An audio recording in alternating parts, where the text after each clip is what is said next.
Voilà, on est parti sur un, un petit vrai-faux sur le questionnaire de Roger Mansuy, espace euclidien, deuxième du nom, hein, donc il est ici. Je vous laisse y aller hein, avec www.rogermansuy.fr/hx2 et puis après vous allez ici dans espace euclidien 2. Le 1 a déjà été fait. Voilà.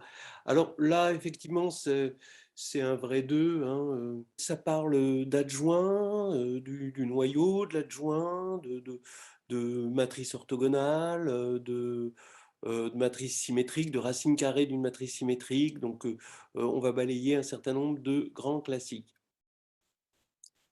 Alors, tout d'abord, l'adjoint d'un endomorphisme est une forme linéaire. Non, hein. L'adjoint d'un endomorphisme, c'est un endomorphisme. Alors, on est en train de parler, attention, hein, de l'adjoint d'un endomorphisme d'un espace euclidien, et il est défini par la forme f étoile de x, virgule y est égal à x, virgule f de y, si f est l'endomorphisme.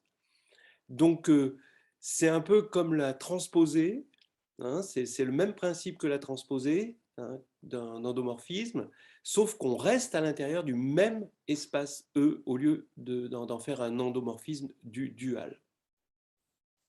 Sinon, c'est le même principe. Donc là, c'est faux, hein, bien sûr. Pour tout endomorphisme f d'un espace euclidien, f étoile étoile égale f. Ben oui, oui, c'est évident. Hein. Par symétrie, hein, c'est la symétrie de la forme du produit scalaire qui fait jouer ça.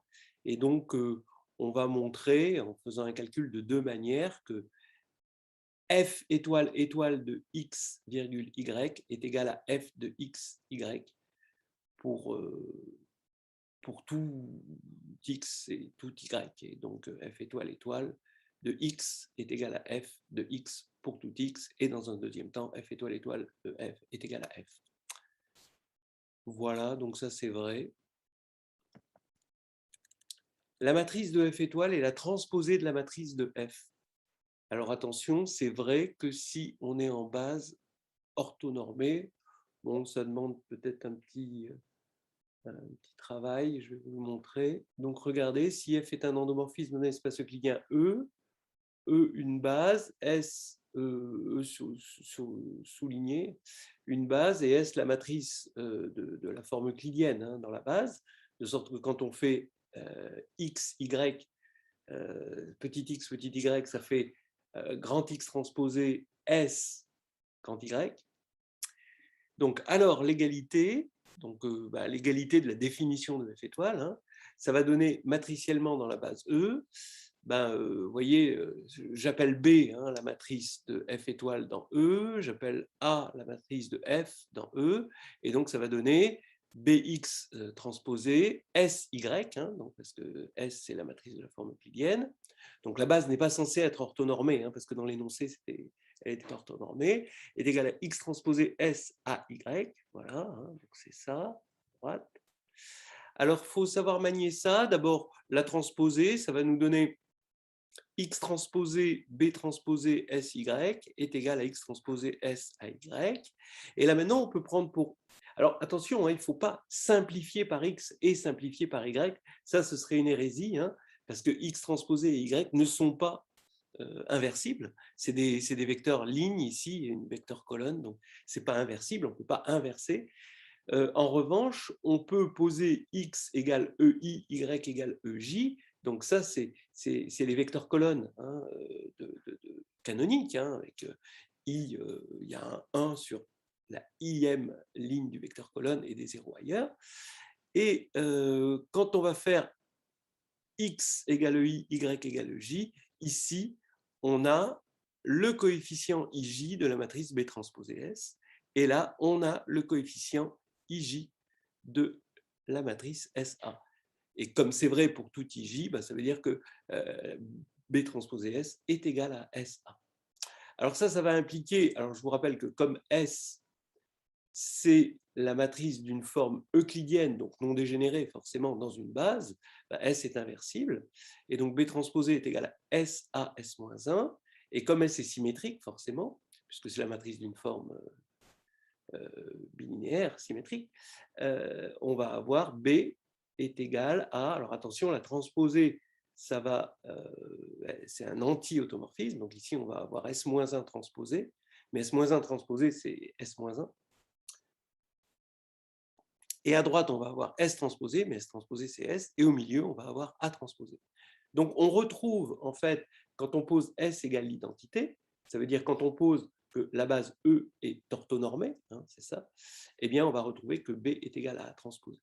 Donc ça c'est vraiment important de savoir le faire, hein. Donc là c'était faux. Bon alors là, ker de F étoile est égal à im de F orthogonale.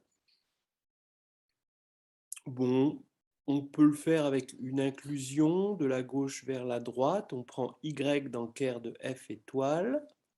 Et on va prendre un élément de im de f, donc on va l'écrire f de x. Et donc il faut montrer que y virgule f de x est égal à 0, comme ça on aura l'orthogonalité, on aura l'inclusion. Donc effectivement, hein, y virgule f de x est égal à f étoile de y virgule x, et comme f étoile de y est égal à 0, parce qu'on a pris y dans le noyau de f étoile, ça va bien faire 0 virgule x, et donc 0. Bon, donc ça c'est facile. Et puis après, ben, on a une égalité évidente des dimensions. Alors, pourquoi?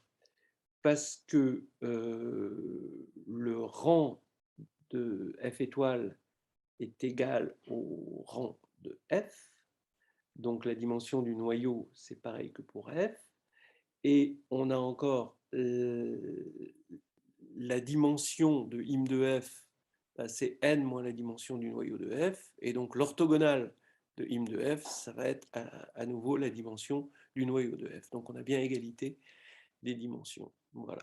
Et inclusion, donc là c'est vrai. La composition de deux endomorphismes auto-adjoints est un endomorphisme auto-adjoint. Eh bien non, parce que quand on va prendre les deux endomorphismes auto-adjoints, f rond g, et qu'on va faire f rond g étoile, c'est facile de voir que ça fait G étoile rond F étoile. Alors ça se démontre toujours de la même manière en utilisant la propriété de étoile et en utilisant qu'on a une forme non dégénérée. Toujours pareil, hein. Bon, alors bien sûr on a une forme euclidienne, donc une forme euclidienne elle est non dégénérée, mais c'est sur la non dégénérescence que ça va s'accentuer. Donc ici on va avoir G rond F étoile égale F étoile rond G étoile.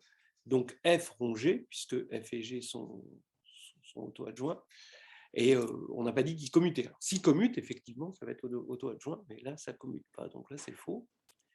Tout endomorphisme auto-adjoint d'un espace euclidien est diagonalisable.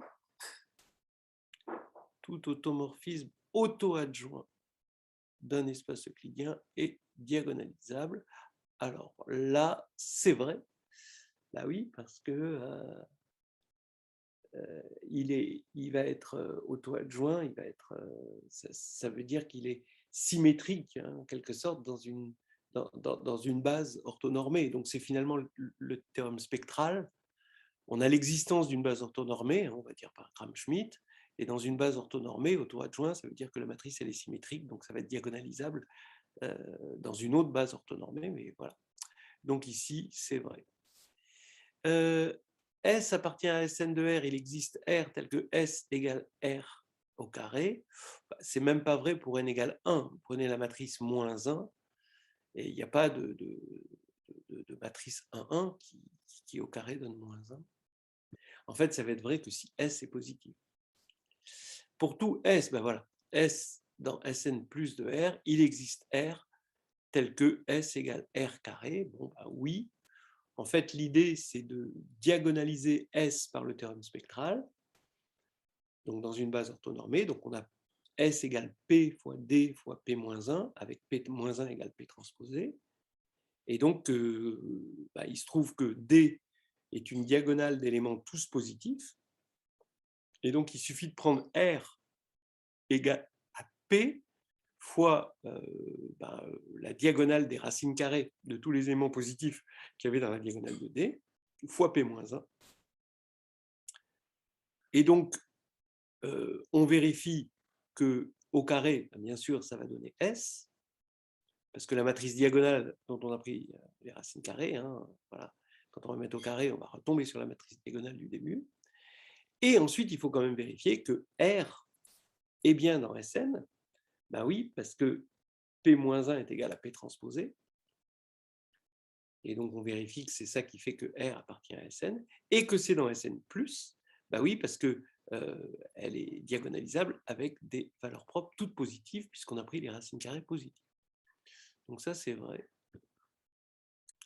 Un endomorphisme est orthogonal si et seulement si il transforme toute paire de vecteurs orthogonaux en une paire de vecteurs orthogonaux. Bon, ben non, parce que vous allez prendre une homothétie. Toute paire de vecteurs orthogonaux va être transformée en une paire de vecteurs orthogonaux.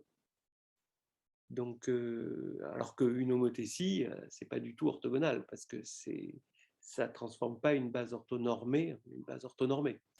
Ça transforme une base orthonormée en une base orthogonale, mais pas orthonormée. Donc là, c'est faux. Une matrice M est orthogonale si et seulement si M transposé égale IN. Ben oui, c'est presque la définition. Presque. Une matrice M est orthogonale si et seulement si M transposé M égale IN. Alors, c'est assez amusant parce que on peut tourner en rond pendant pas mal de temps si on essaie de prendre la transposée de ça. Effectivement, si on prend la transposée de la première égalité, on va avoir encore M à gauche et M transposé à droite. Et donc, on peut se demander comment on peut passer de cette formule-là à cette formule-là, alors que c'est très simple. Alors, regardez, vous prenez M transposé égale identité, et maintenant, vous prenez l'inverse des deux côtés. Donc là, l'inverse, c'est un anti-automorphisme, donc on va avoir M transposé moins 1 fois M moins 1 égale l'inverse de l'identité, qui est aussi l'identité. Maintenant, vous passez de l'autre côté, donc vous multipliez par M transposé à gauche, par M à droite, et ça va faire M transposé M égale identité. Voilà, c'est assez rigolo, ça vaut le coup de le voir. Alors, donc une matrice triangulaire orthogonale et diagonale. Ben oui, c'est vrai. Le meilleur moyen de s'en rendre compte, c'est vous allez écrire, bon, elle est triangulaire, donc vous allez écrire qu'elle s'appelle T, d'accord, et vous allez écrire qu'elle est orthogonale, donc T transposé est égal à T moins 1, mais imaginons qu'elle soit triangulaire supérieure, bon, bah, ça veut dire que T transposé est triangulaire inférieur, et T moins 1 est triangulaire supérieur. Puisqu'elle est du même côté. Donc, ça fait que, comme on a égalité entre les deux, elle est diagonale. Donc là, c'est vrai. Toute matrice inversible est le produit d'une matrice orthogonale et d'une matrice triangulaire supérieure.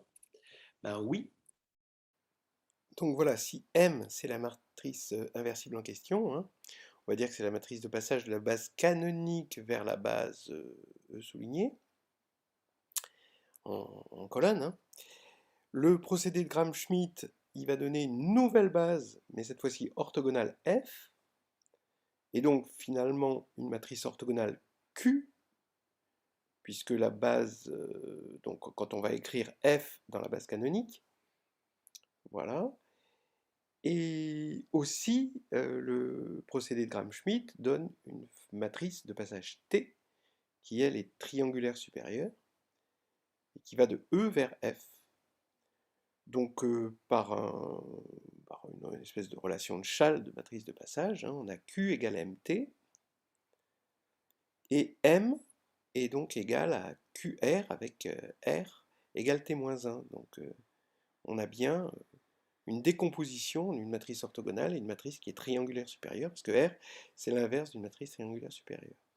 On peut d'ailleurs ajouter que si on choisit T comme le procédé de Gram-Schmidt nous l'apporte, c'est-à-dire avec des positifs, des réels positifs sur la diagonale, alors cette décomposition est unique.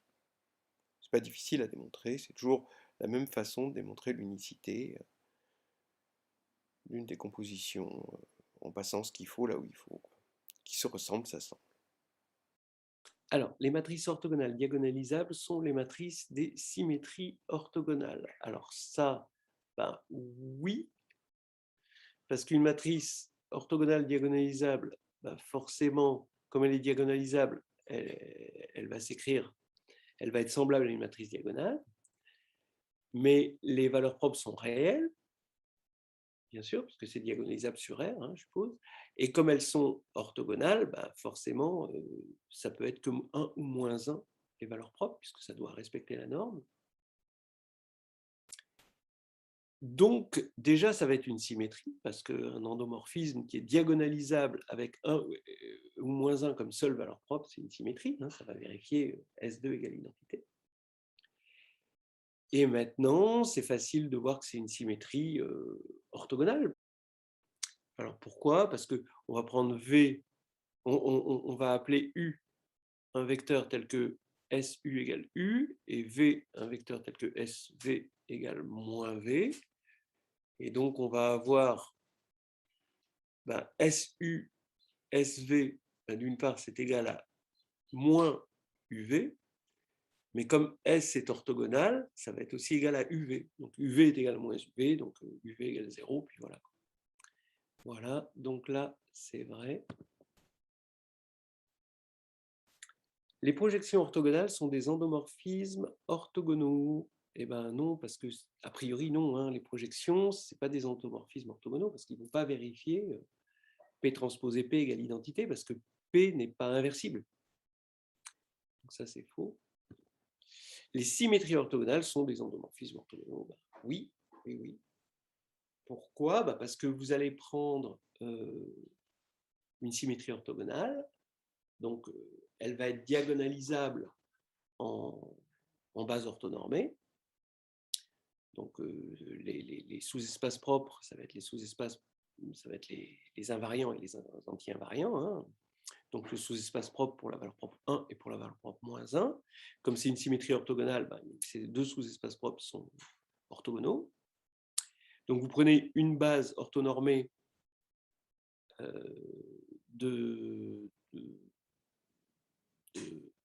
du premier sous-espace et une base orthonormée du second sous-espace, et vous voyez que la symétrie orthogonale va transformer cette base orthonormée en une base orthonormée. Donc la première base orthonormée du premier sous-espace va rester fixe et l'autre va être opposée, mais ça va rester orthonormé. Je vous rappelle qu'un endomorphisme orthogonal, il est caractérisé par le fait qu'il existe au moins une base orthonormée qui est transformée en une base orthonormée. Donc là, c'est vrai. O2 est un sous-groupe fermé de GL2E, donc oui, alors c'est un sous-groupe. Bah oui, parce que le fait de respecter la base, c'est stable par la loi Ron. Et l'inversion, bon, pareil. Hein. Donc ça, c'est facile. Fermé, bah oui, parce que M transposé, l'application qui a M donne M transposé M n'est constituée que de multiplications. Donc c'est des multiplications et des additions, donc c'est continu. Hein. Et donc, O2E, c'est l'image inverse pour cette application de l'identité, donc d'un fermé, puisque c'est un singleton. Et donc, ça va être effectivement un sous-groupe fermé, comme image réciproque d'un fermé par une application continue. SOE est un sous-groupe fermé de GL2E, bah oui, puisqu'on prend l'intersection avec le déterminant égale 1, comme le déterminant est continu. SL est fermé et SL inter O est fermé. Et c'est un sous-groupe évidemment, parce que le déterminant c'est un morphisme. D'ailleurs, SOE est un sous-groupe distingué de OE. Ceci, ça c'est une matrice orthogonale. Bon, bah, c'est facile de voir que c'est une matrice qui vérifie M transposé M égale identité. D'ailleurs, vous voyez que bah, vous le voyez par exemple parce que regardez en vertical, en colonne, hein, cosinus carré plus sinus carré, ça fait 1. Là, vous faites pareil, vous faites la norme ici, ça fait 1. Et puis, quand vous faites le produit scalaire des deux colonnes, ça fait 0. Donc, ça transforme bien la base canonique, qui est orthonormée pour la forme euclidienne canonique en une base orthonormée. Vous voyez aussi que le polynôme caractéristique, c'est x2 moins 1, parce que la trace est nulle et le déterminant est égal à moins 1. Donc, qu'est-ce que ça veut dire? Ça veut dire que ça va être une symétrie orthogonale. Toute matrice comme ça est de la forme, s'écrit de cette forme-là. Ouais, parce que comme on est dans O2 de R, soit donc le premier vecteur colonne, il va forcément être de norme 1, donc il va être paramétré comme tous les vecteurs de norme 1 par un θ, sous la forme cos θ et sin θ, c'est la paramétrisation. Hein. Et donc l'autre qui doit être à la fois de norme 1 et orthogonale, il y a deux possibilités, soit c'est l'orthogonale direct, et donc dans ce cas-là c'est moins sinus θ cosinus θ, soit c'est l'orthogonale indirect, donc c'est sinus θ moins cosinus θ. Et comme on n'est pas dans SO2, c'est l'orthogonale indirecte, c'est-à-dire le déterminant va être égal à moins 1, et là, ça va être pour tout M dans O2 de R, et tout P ici, PM, P-1 est égal à M. Non, alors attention, SO2, ce sont les rotations vectorielles du plan. Donc, c'est commutatif. Mais en revanche, si on prend M dans SO2, là, ce serait vrai. Mais si on prend dans O2 moins SOR, alors c'est PM, P-1 est égal à M puissance moins 1. D'accord? Une symétrie, ça va transformer une rotation en la rotation inverse. Donc là, c'est faux en général. Voilà, et c'est terminé.